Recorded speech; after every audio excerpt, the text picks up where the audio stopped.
ناظرین کا چہرہ احساس تزدیل سے زرد پڑ گیا۔ چلو، یہ لوگ سمجھ نہیں چاہتے، اپنی بے عزتی کرانے سے کچھ حاصل نہیں ہوگا۔ میں نے غصے سے کہا، بے عزتی ہوتی ہے عزت داروں کی، جیسے طوائف کی عصمت نہیں ہوتی ایسے کسی دلال کی بھی عزت نہیں ہوتی۔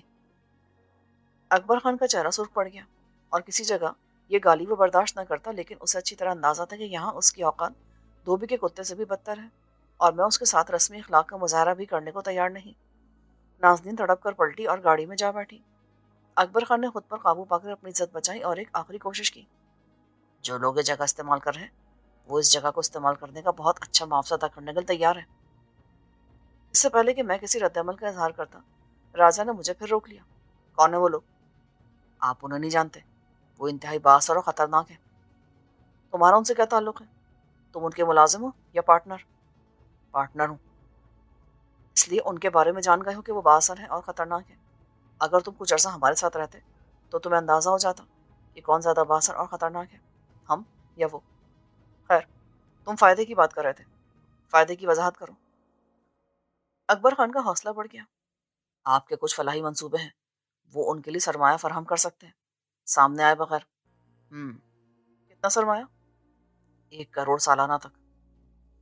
راجا نے ایک مصنوعی انداز میں منہ گول کر کے سیٹی بجائی۔ مائی گڈنس، 1 کروڑ! اور اس کی عوض وہ کیا چاہتے ہیں؟ کچھ نہیں، آپ اپنا کام کریں، ان کے کام میں دخل نہ دیں۔ اور اگر ہم یہ آفر قبول نہ کریں تو؟ ان کی تائید و حمایت کے بغیر آپ یہاں کچھ نہیں کر سکتے۔ بس راجا، بہت ہو گئی، جوتے مار کے نکال دے سے۔ راجا نے کہا، اکبر خان، 3 منٹ میں یہاں سے نکل جاؤ، اور دوبارہ اپنی صورت دکھانے مت آنا یہاں، ورنہ مارے جاؤ گے، کتے کی موت۔ اکبر خان گاڑی میں جا بیٹھا۔ 3 منٹ پورے ہونے سے پہلے ہی گاڑی گیٹ سے نکل گئی۔ پھر میں نے دیکھا تو مجھے اپنے پیچھے فاروق نظر آیا۔ اس کے پیچھے کھلے دروازے میں فریال موجود تھی اور اس کے ساتھ شہناز کھڑی تھی۔ انہوں نے بھی اکبر خان کے ساتھ ہونے والی ساری گفتگو سنی تھی۔ جذباتی کیفیت سب کی ایک جیسی تھی۔ 1 کروڑ کے عوض منشیات فروشی کے اس اڈے کو لائسنس دینے کا کوئی سوچ بھی نہیں سکتا تھا۔ سوچنے کی بات یہ تھی کہ اکبر خان نے جن لوگوں کا حوالہ دیا تھا کہ وہ بااثر اور خطرناک ہیں، کیا وہ واقعی ہمیں نقصان پہنچا سکتے تھے؟ اور کیا واقعی ان کی تائید و حمایت کے بغیر ہم اپنے پروگرام پر عمل نہیں کر سکتے تھے؟ صبح میں نے محسوس کیا کہ 1 کروڑ کی طاقت نے کسی حد تک سب کی مزاحمت کو کم کیا ہے۔ مجھے معلوم تھا کہ میری طرح راجا کے خیالات نہیں بدل سکتے۔ رات کو ہم نے اتفاق رائے سے اس خیال کو ذہن سے جھٹک دیا تھا اور سکون سے سو گئے تھے۔ کم سے کم میرا یہی خیال تھا، لیکن ایسا نہیں تھا۔ سونے سے پہلے سب اکبر خان کے بارے میں سوچتے رہے تھے۔ اس کا کردار ابتدا سے ڈرامائی تھا۔ وقفے وقفے سے اس کی شخصیت کسی نئے روپ میں نمودار ہو کے حیران کرتی رہی تھی۔ وہ مجھے روپوشی کے بعد ایک ٹاپ کلاس ریسٹورینٹ میں ناظرین کے ساتھ نظر آیا تھا تو اس کی ٹیبل پر 2 غیر ملکی بھی بیٹھے تھے، لیکن میں نے اس سے بات کرنے کی کوشش کی تو اس نے مجھے پہچاننے سے بھی انکار کر دیا تھا، اور اکبر خان ہونے سے بھی۔ پھر وہ میری ہوشیاری اور جاسوسی کے باوجود چکمہ دے کر فرار ہونے میں کامیاب ہو گیا تھا۔ آج وہ پھر بڑی شان سے نمودار ہوا تھا۔ یہ ناقابل تصور سی بات لگتی تھی کہ اکبر خان اسی حویلی کے سرونٹ کوارٹر میں رہتا تھا۔ اگر اس کے روابط 1 کروڑ سالانہ دے کر منشیات فروشی کے ٹھکانے پر قبضہ برقرار رکھنے والے کسی گروہ سے تھے اور وہ ان کا شریک کار تھا، تو اس سرونٹ کوارٹر میں کیوں تھا؟ وہ ریسرچ سینٹر میں چوکیدار بن کر کیوں ڈیوٹی دے رہا تھا؟ چوکیداری والی بات تو سمجھ میں آتی تھی، اس طرح وہ مجھے روکنے میں کامیاب ہو گیا تھا۔ وہ مجھے پہچانتا تھا اور شاید میری تشریف آوری کے زمانے میں یہاں اس لیے موجود تھا کہ میرے عزائم کا اندازہ لگائے اور اوپر والوں کو باخبر رکھے۔ سرونٹ کوارٹر میں اس کی رہائش ناقابل فہم تھی۔ رفتہ رفتہ میرے ارادے بھی واضح ہو گئے تھے اور اکبر خان کی پراسرار شخصیت کا راز بھی فاش ہو گیا تھا۔ معلوم نہیں اس کا رابطہ منشیات فروشوں کے گروہ سے کب اور کیسے ہوا۔ میں صرف اندازہ کر سکتا تھا کہ نصف صدی سے زائد عرصے تک لاوارث اور غیر آباد رہنے والی یہ جاگیر اور حویلی نہ جانے کس کس کی نظر میں ہوگی، کون کون اسے للچائی ہوئی نظروں سے دیکھ رہا ہوگا اور اس پر غاصبانہ قبضہ کرنے کی فکر میں ہوگا۔ پاکستان میں غریب کی جھوپڑی سے ایوان صدر تک کسی بھی جگہ پر غاصبانہ قبضے کی روایت پرانی ہے۔ یہ جگہ بھی خفیہ اڈا چلانے کے لیے ہر لحاظ سے موزوں تھی۔ منشیات فروشوں کی نگاہ میں آئی تو انہوں نے اکبر خان کا اسی طرح انتخاب کیا جیسے امریکی اپنے عزائم کی تکمیل کے لیے پاکستان میں حکمران کا انتخاب کرتے ہیں، اور اکبر خان ان کی توقعات پر پورا اترا تو مالا مال بھی ہو گیا۔ اکبر خان کی شخصیت کے کئی روپ تھے، اس لیے مجھے خیال آیا کہ کیا اس کے نام بھی مختلف ہوں گے۔ رات کی صبح ہوئی تو مجھے یہ جان کر افسوس سے زیادہ حیرانی ہوئی کہ باقی لوگوں کے خیالات میں کسی حد تک تبدیلی رونما ہوئی ہے۔ اس کا اظہار سب سے پہلے فاروق کی طرف سے ہوا۔ اس نے موقع پا کے کہا، رفیق بھائی، اکبر خان کی آفر کے بارے میں کیا سوچا آپ نے؟ فضول باتوں پر سوچنے کے لیے میں اپنے دماغ کو زحمت نہیں دیتا۔ کیا آپ میری بات سنیں گے؟ میرے کان کھلے ہوئے اور تمہارے لب بولنے کے لیے آزاد ہیں۔ فریال نے کہا، میری رائے یہ ہے کہ اس آفر پر غور کیا جائے۔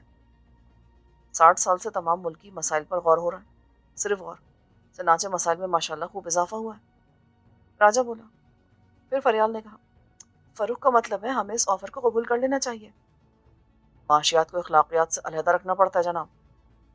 راجہ نے کسی فلسفی کی طرح کہا، اخلاقیات کو بھی جذبات سے الگ رکھنا چاہیے نا۔ میں نے چائے کا مگ خالی کر کے رکھا۔ اس کا مطلب تو یہ ہوا کہ صرف پیسہ کمانا چاہیے، اس کے جائز اور ناجائز ذرائع کی کوئی اہمیت نہیں۔ کالا دھن اور سفید دھن سب آدمی کے دماغ میں ہوتا ہے، دولت کا کوئی رنگ نہیں ہوتا۔ فریال نے کہا، پھر کیا خیال ہے ہم سب کو گروہ بنا لینا چاہیے؟ ہم ڈاکے ڈالیں، تاوان کے لوگوں کو اغوا کریں، یا اکبر خان کے گروہ میں شامل ہو جائیں؟ کار خیر اپنی جگہ۔ فریال نے کہا، تم بات کو گھما کے حقیقت سے نظر چلانا چاہتے ہو۔ ہم چوری ڈکیتی کرنے کی بات تو نہیں کرے تھے نا؟ نہیں، سمجھ میں نہیں آتا۔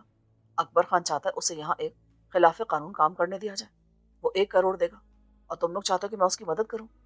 کیا مجرم کی پردہ پوشی جرم نہیں ہے؟ راجہ نے کہا، مجبوری کو مصلحت کا نام دے کر قبول کرنا بھی پڑتا ہے۔ نظریہ ضرورت ایسے وقت میں کام آتا ہے۔ میں نہیں مانتا۔ تیرے نہ ماننے سے وہ سب غیر موجود نہیں ہو سکتا جو حقیقت ہے، تاریخ بن چکا ہے، پاکستان کی تاریخ۔ اب اسے غلط کہنے سے بھی کیا حاصل ہوگا؟ مشرقی پاکستان کی علیحدگی کے اسباب پر ہم آج خود کو ذمہ دار کہتے ہیں، اب اس سے کیا فائدہ؟ یار راجہ، تجھ سے مجھے یہ امید نہیں تھی، حالانکہ مجھ سے تجھے ایسی امید رکھنی چاہیے، کیونکہ میں حالات کو جذبات کے اینک لگا کر نہیں دیکھتا۔ یہ نہیں کہتا کہ کیا ہونا چاہیے، یہ بتاتا ہوں کہ کیا ہے۔ تجھے اپنی بے عزتی محسوس ہوتی ہے کہ تیرے ٹکڑوں پر پلنے والا معمولی چوکیدار تجھ سے برابری کی سطح پر بات کرنے آیا تھا، اور وہ بھی اوقاف کی پری کے ساتھ، جو تمہارے خواب میں بھی آنا پسند نہیں کرتی۔ تمہیں گزارا کرنا پڑتا ہے ہمارے ساتھ، رال ٹپکتی ہے ایشوریا رائے پر۔ آف کورس یہ ایک مجبوری ہے، مگر ہمارے حقوق سے دل شکستہ ہونے کی ضرورت نہیں ہے۔ راجہ نے کہا، مگر خیر، بات ہو رہی تھی 1 کروڑ کی۔ میں نے کہا، میں اس پر غور کرنے کے لیے بھی تیار نہیں۔ باقی رہی یہ بات کہ میں اس سے بات کرتے ہوئے کمپلیکس کا شکار تھا، تو یہ ٹھیک ہے، اس لیے نہیں کہ وہ میرا ملازم یا غریب آدمی تھا۔ میرے آس پاس جتنے لوگ ہیں وہ سب میرے لیے قابل احترام ہیں، لیکن اکبر خان نہیں، کیونکہ وہ ایک مجرم ہے، بد کردار شخص ہے اور بے ضمیر بھی۔ دیکھو، اس نے اپنی بیوی کو اور اپنے بچوں کو کس حال میں رکھا ہے، اور اس طوائف کے ساتھ کس شان سے رہتا ہے۔ راجہ نے کہا، میں تیری کسی بات کو غلط نہیں کہتا۔ اکبر خان واقعی شیطان ہے، لیکن اپنے اخلاق و کردار کا ذمہ دار وہ خود ہے۔ اس کے ساتھ دنیا آخرت میں جو ہونا ہے ہوگا، جہنم میں جائے وہ ہمیں کیا، مگر جذبات کی راہ میں بہ کے ہمیں اپنا نقصان تو نہیں کرنا چاہیے۔ راجہ، اس کے 1 کروڑ کی ہمیں ضرورت نہیں ہے۔ دیکھو بچے، بات صرف 1 کروڑ لینے یا نہ لینے کی نہیں ہے، مسئلہ ہے اپنے پاؤں پر کلہاڑی مارنے یا نہ مارنے کا۔ تو اس معاملے میں فاروقی سے بات کر کے دیکھ لے تو۔ اس کا جواب بھی یہی ہوگا کہ قانونی طور پر ریسرچ سینٹر کا معاہدہ منسوخ کرنا اور اس کا قبضہ حاصل کرنا بہت مشکل ہوگا۔ ایک لمبی قانونی جنگ اور اس کے اخراجات اپنی جگہ، جو نقصان ان لوگوں کی دشمنی سے ہوگا اس کا اندازہ ممکن نہیں۔ وہ سب کچھ کر سکتے ہیں اور کرا بھی سکتے ہیں، ہم کیا کریں؟ اپنا کام چھوڑ کے اس جنگ میں پھنس جائیں، نقصان اٹھائیں، ایسی کی تیسی کرا لیں سارے پروگرام کی؟ کیوں؟ کیا ہم اتنے کمزور ہیں؟ نہیں نہیں، ہم تو بڑے شہزور ہیں۔ پھر کیا، اپنا سارا زور اس جنگ پہ لگا دیں۔ ایٹم بم بھی ہمارے پاس ہے، بھارت کے پاس بھی ہے، تو کیا جنگ چھڑ کے استعمال کر لیں؟ نہیں بھائی، دونوں ملک اب جنگ سے بھاگ رہے ہیں، ہم جنگ کی عیاشی کے متحمل نہیں ہو سکتے، جنگ دیوالیہ کر دیتی ہے۔ یہی ہمارے ساتھ بھی ہوگا، سارے ترقیاتی منصوبے دھرے کے دھرے رہ جائیں گے۔ اس کے علاوہ اگر یہ دشمن مل گئے دوسری طرف کے دشمنوں سے، اکبر خان اینڈ کمپنی نے اتحاد کر لیا رانا رجب علی سے، پھر بات ایک طرف بھارت اور دوسری طرف افغانستان، ایسی صورتحال ہوئی تو پاکستان کس دشمن سے لڑے گا؟ یہ تو ٹھیک ہے، مگر اگر مگر چھوڑ، یہ سوچ کے اکبر خان اینڈ کمپنی کی طاقت ہمارے ساتھ ہو تو رانا جیسے دشمنوں کو ہم آنکھ دکھا سکتے ہیں۔ یہ طاقت اور بدماشی کا زمانہ ہے فیکے پتر، اصول پرستی اور قانون پرستی کا نہیں۔ کلاشنکوف کلچر میں قانون بھی زبردست کے ساتھ ہے، وڈیرے ڈاکو پالتے ہیں، حکومت بدماش کرتے ہیں، بات طاقت سے منوائی جاتی ہے، شرافت کا راغب کوئی نہیں سنتا۔ تم سب چاہتے ہو کہ میں اکبر خان سے تعاون کروں؟ میں نے بے بسی سے پوچھا۔ ہمارے ساتھ ان کا تعاون آج ضروری ہے، میں نے کہا، اور کل وہ قانون کی گرفت میں آ گئے پھر؟ ارے یار، تو واقعی بالکل اناڑی ہے۔ اب قانون ان کے ساتھ ہے، بلکہ یہی لوگ قانون ہے، قانون وہ نہیں جو کتابوں میں لکھا ہے۔ کالے کوٹ والے وکیل اور عدالت میں بیٹھا ہوا جج محض علامتی کردار ہے۔ قانون صرف ایک نظریاتی تصور ہے، خدا ترسی، خالص شہد، جمہوریت کی طرح نایاب۔ یہ چیزیں پہلے ہوں گی، اب نہیں ہے۔ تم سب لوگ ہم خیال ہو، ایکا کر چکے ہو۔ شہناز تم بھی؟ شہناز چپ تھی، خاموشی کو نیم رضامندی سمجھے بنا چارہ نہ تھا۔ اس نے بڑی ڈپلومیسی سے کہا، رفیق بھائی، میں تو کام کرنے آئی تھی۔ یعنی تم بھی اسی خیال سے متفق ہو کہ مجرم اور بدماش اگر کار خیر میں ساتھ دے تو اسے ضرور خوش آمدید کہنا چاہیے؟ تمہاری کیا رائے ہے؟ میری رائے وہی جو سب کی خاموشی شہناز کی رائے کی تائید کرتی تھی۔ میرے لیے چارہ نہ رہا کہ میں بحث چھوڑ کے اندر جاؤں۔ میں کسی ڈکٹیٹر کی طرح اپنی رائے سب پر مسلط نہیں کر سکتا تھا۔ وہ میرے دوست تھے، ماتحت نہیں۔ ان کے بغیر میں کچھ نہیں تھا۔ شہناز نے واضح کر دیا تھا کہ کام نہیں ہوگا تو وہ واپس چلی جائے گی۔ آغاز سفر میں ہی ہم سفر ساتھ چھوڑنے کی بات کرنے لگے تو عزم سفر ہی بے معنی ہو کر رہ جاتا ہے۔ میں نے بہتر سمجھا کہ فی الحال مسئلے کو نہ ہی چھڑا جائے۔ معمول کے مطابق راج مزدور اپنے کام کا آغاز کر چکے تھے۔ شہناز نے بھی ریشم کے ساتھ سرونٹ کوارٹرز کا رخ کیا۔ اس کا پروگرام آج اپنے ویکسینیشن شیڈول کو مرتب کرنے کا تھا۔ فاتدر ٹیکے یہاں دستیاب نہیں تھے۔ ٹیکے محکمہ صحت سے ملتے اور انہیں لانے رکھنے کے خصوصی انتظامات لازمی ہوتے۔ اسے یہ حساب کرنا تھا کہ کتنے افراد کو کتنی قسم کے ٹیکے لگیں گے اور گرد و نواح سے ہمارے ساتھ کام کرنے والوں کی ضرورت کیا ہوگی۔ ریشم کو اب شہناز نے اپنا اسسٹنٹ مقرر کر لیا تھا اور اس ترقی پر وہ بے حد خوش اور مغرور تھی۔ ماں کے ساتھ گھر کے کام کاج کے مقابلے میں ایک ڈاکٹر کے ساتھ رہنے میں بڑی عزت تھی۔ اس شوخ لڑکی کی ذہانت قابل رشک تھی۔ وہ سیکھنے کی بے پناہ خواہش اور صلاحیت رکھتی تھی۔ وہ صرف فیشن ہی نہیں سیکھ رہی تھی بلکہ انگریزی بولنا بھی سیکھ رہی تھی، اور مجھے یقین تھا کہ کوشش کرتی رہی تو وہ آئندہ 3 ماہ میں انگریزی بولنے لگے گی۔ لکھنا آئے یا نہ آئے؟ اس نے شہناز سے سوال کیا تھا کہ کیا وہ اس کے ساتھ رہ کر ڈاکٹری سیکھ جائے گی؟ آخر مستری اور میکینک کے ساتھ کام کرنے والا چھوٹا بھی تو استاد بن ہی جاتا ہے۔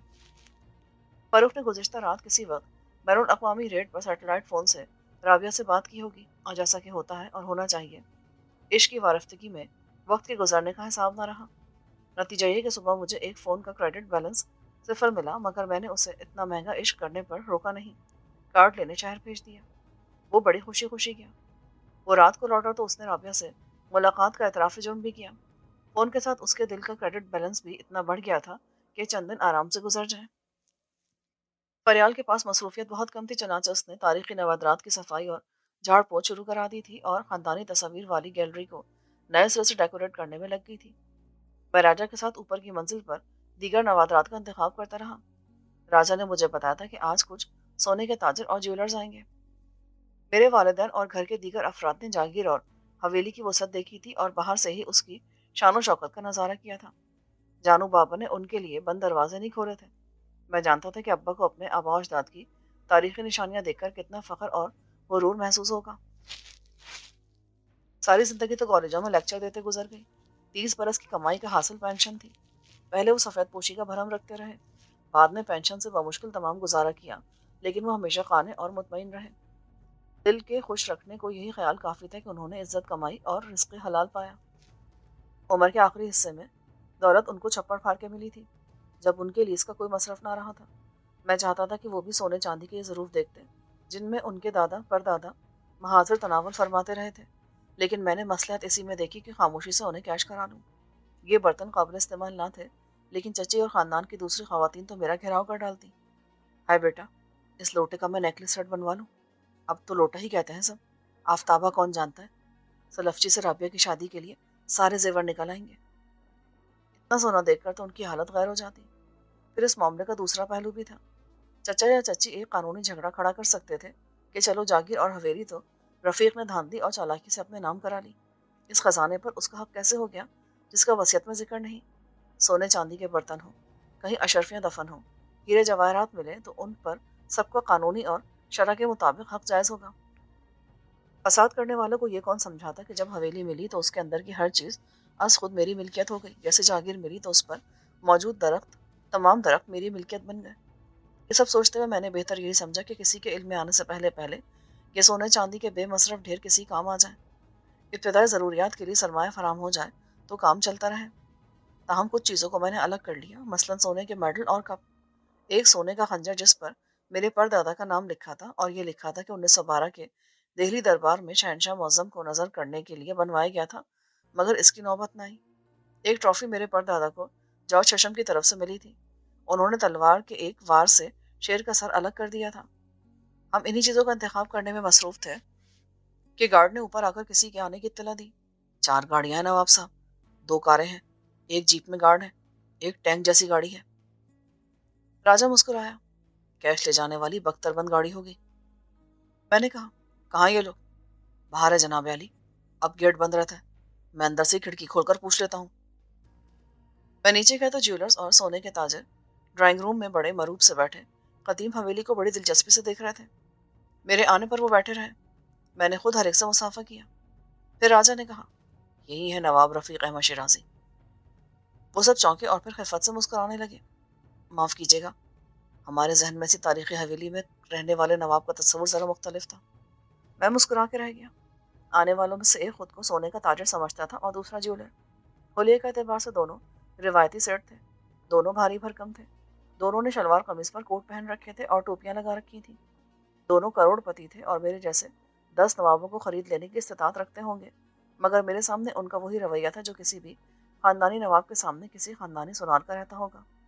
دونوں کے ساتھ ان کے معاون انہی کے بیٹے تھے، دوسری نسل کے جوان لوگ تھے اور مختلف انداز و اطوار رکھتے تھے۔ ان میں سے ایک بہت اچھے سلے ہوئے سفاری سوٹ میں ملبوس تھا، دوسرے نے بھی پینٹ شرٹ بہت سلیقے سے پہنی ہوئی تھی۔ وہ تعلیم یافتہ بھی لگتے تھے۔ کاروباری معاملات سارا دن جاری رہے۔ سیٹ بڑے کاہیاں بنتے تھے، لیکن حقیقت یہ ہے کہ ان کے بیٹے نہ ہوتے تو بات نہ بنتی۔ انہوں نے پہلے مال کا معائنہ کیا۔ ان کی زندگی کھرے کھوٹے کی پہچان کرتے گزری تھی۔ انہوں نے ایک ایک برتن کو اپنی کسوٹی پر پرکھا، اس کے خالص ناخالص ہونے کے معیار کو جانچا۔ 20 قیرات الگ، 22 الگ، 24 قیرات کا خالص سونا الگ، چاندی کے برتن الگ۔ بیٹے کیلکولیٹر سنبھالے جمع تفریق میں مصروف رہے۔ ساری دوپہر گزر گئی، چائے وہیں پی گئی، کھانا وہیں کھایا گیا۔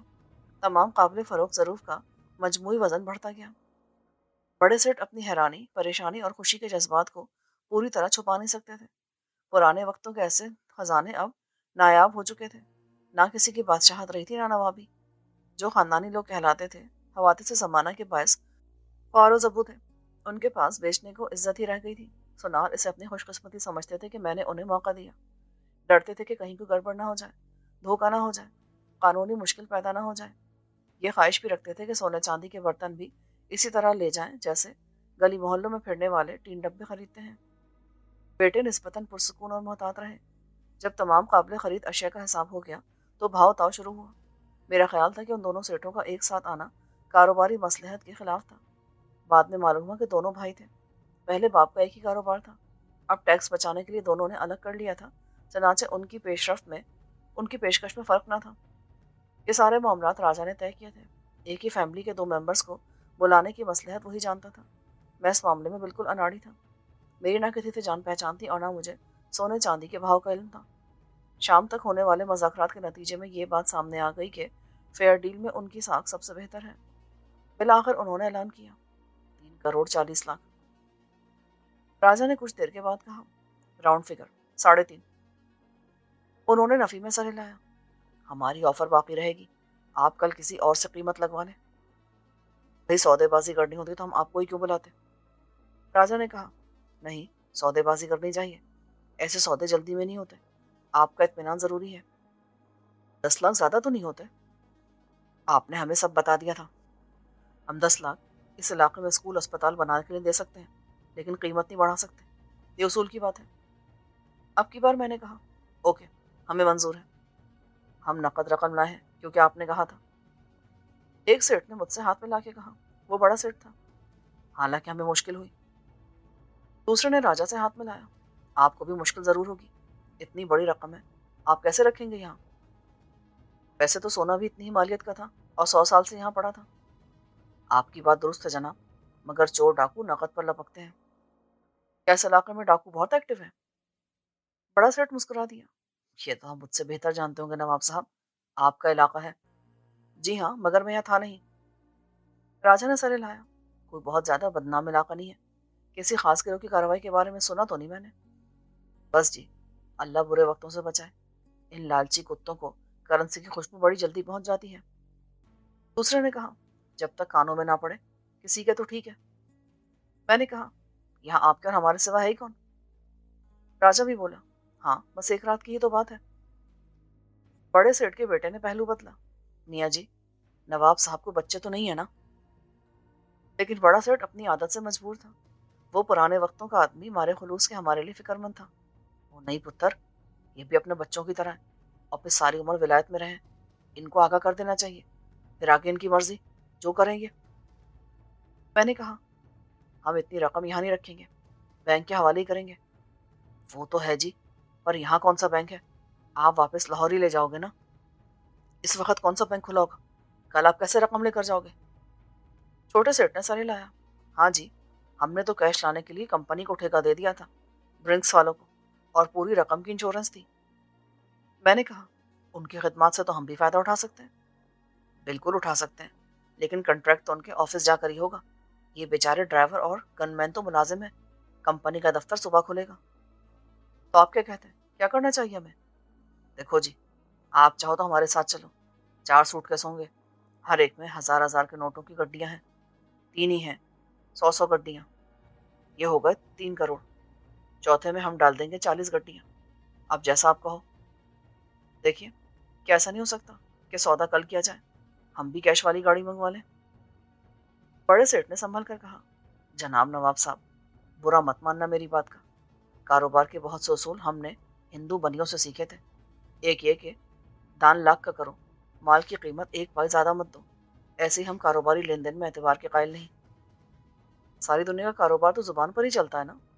دیکھو جی، اگر میں کہوں کہ مال ہم اٹھا لیتے ہیں، پیمنٹ کل شہر آ کے لے لینا، ابھی ہم واپس لے جاتے ہیں، آپ مانو گے؟ یہ تو ادھار کی بات ہو گئی۔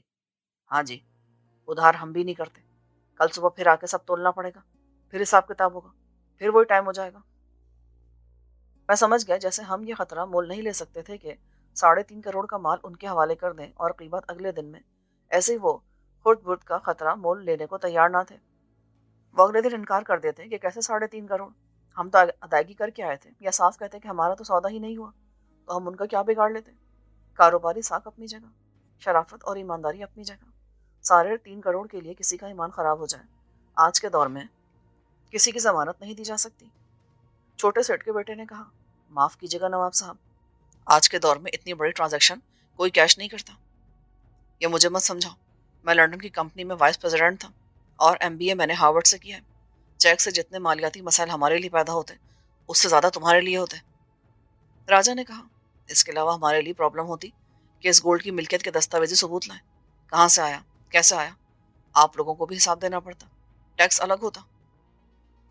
بڑے سیٹ نے بیٹے کو غصے سے گھورا، پھر ہم سے مخاطب ہوا، چلو جی نواب صاحب، ہم پیمنٹ کر دیتے ہیں اور مال اٹھاتے ہیں۔